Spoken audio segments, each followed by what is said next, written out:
저기요. 제가 중2인데요. 수학에서요. 증명하고서 그 마지막 결과를 쓴 다음에 마지막에다가 퀴즈를 쓴다는데요. 그 P, E, D가 무슨 뜻이고 어디서 유래된 건지 좀 알려주세요. 안녕하세요. 지식들지기입니다. 먼저 답변 드리기 전 이미지 저작권상 화면과 음성이 고르지 않은 점 양해 바랍니다. 영상을 끝까지 시청해 주시고 좋아요 한 번씩 눌러주세요. 영상을 만드는 사람에게 큰 힘이 됩니다. 답변 드리겠습니다. Q, E, T, 쿼드 에레트, 데먼스트랜덤 L. Which was to be demonstrated 수학에서 어떤 정리의 증명이 완벽하게 끝났음을 표시하는 말이지요.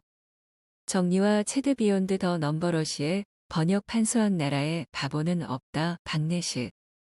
김진권 역, 푸른산 1994년 4월 20일 초판에서 발췌 정리는 일종의 수학적 명제이다. 조금 자세하게 설명하자면 정리란 자명한 진리라고 공인된 공리와 이미 증명된 다른 정리를 토대로 엄격한 논리적인 과정을 거쳐 유추된 참인 명제를 총칭하는 말이다. 통상 중요한 정리는 경의를 표하는 의미에서 특별한 명칭이 붙는다. 정리와 직결된 성과물을 따름 정리라 하고 보조 정리는 어떤 정리의 증명 과정에서 생긴 부산물을 가리키는 것으로 대개 어떤 수학적 테크닉을 말한다. 그림이나 도식, 그리고 사례의 제시 등은 명제의 진위를 그럴싸하게 설명하는 수단은 될 수 있으나 명제를 정리로 완성시킬 수 있는 것은 오직 엄밀하고 논리적인 증명뿐이다. 물론 이것은 공식적인 이야기이다. 수학 학술지에 등장하는 정리의 작가들은 언제나 자기 자신과 역시 전문가 집단에 속하는 극소수 숙달자들과 몇몇 심판을 위해 자신의 정리와 증명의 요지만 간략히 소개하고는 만다. 그들은 일반인을 위해 친절하게 내용을 자세히 소개하는 법이 거의 없다. 결과 수학자들은 정리를 종종 결과라고 부른다. 란 늘 너무나 명백하다. 내가 이런저런 세미나, 대담, 회의에 참석하면서 얻게 된 경험만 해도 그렇다. 회의장에서 발표자는 정해 방정식, 증명의 공세를 퍼부으며 칠판 또는 슬라이드를 가득 채운다.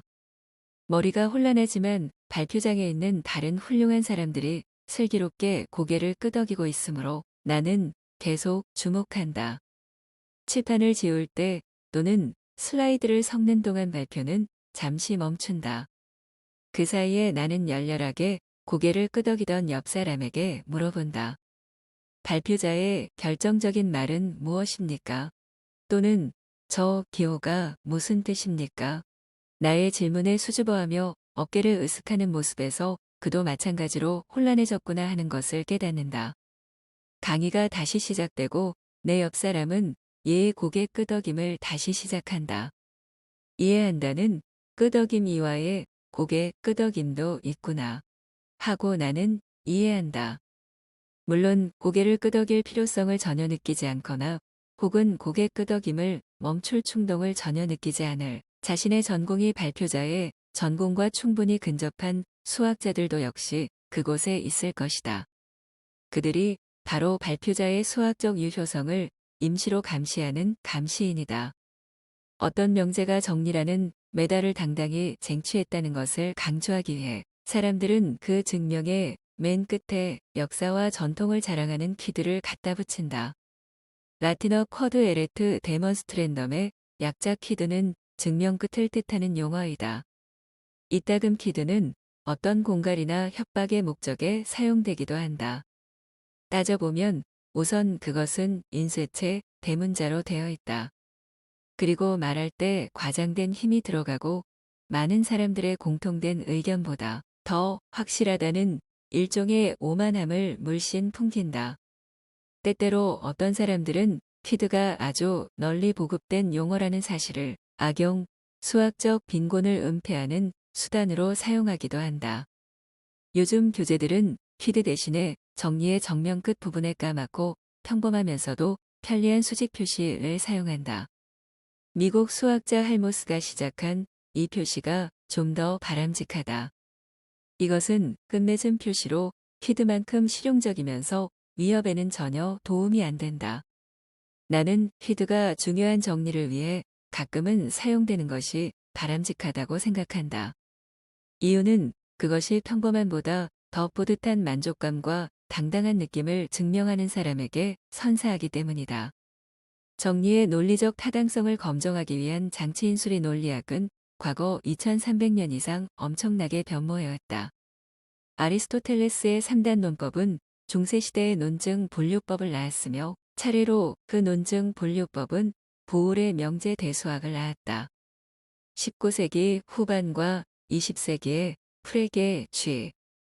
프리 1848-1905 페아노, 힐베르트 러셀, 그리고 베델 같은 수리 논리학자들은 고전적 중세적 논리학을 엄밀하면서도 방대하게 확장하였다. 또한 그들은 오늘날 수로 논리라는 막강한 장치를 창출하였다. 개별적인 증명이 아니라 정연한 논리 체계 속에 수학의 명제를 자리매김함으로써 번잡한 증명 과정을 없애는 것이 목표인 수리 논리학. 그 내부의 핵심 문제는 오늘날까지도 여전히 미해결 상태로 남아있다. 그리하여 아름다운 당신의 눈의 가시 같은 수학적 증명법은 엄청난 호소력과 위력을 간직한 채 대문자 퀴드 속에 여전히 살아 숨쉬고 있다. 오늘도 퀴드는 너무나 간결하게 정리는 필연적으로 올바른 가정으로부터 나오며 그리고 그 무엇도 이 사실을 변화시킬 수 없다고 힘차게 시위하고 있다. 증명론에 관한 강의에서 마지막 핵심 사항은 다음과 같다.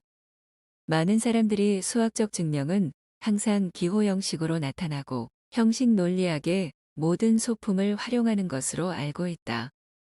그러나 사실은 그렇지 않다.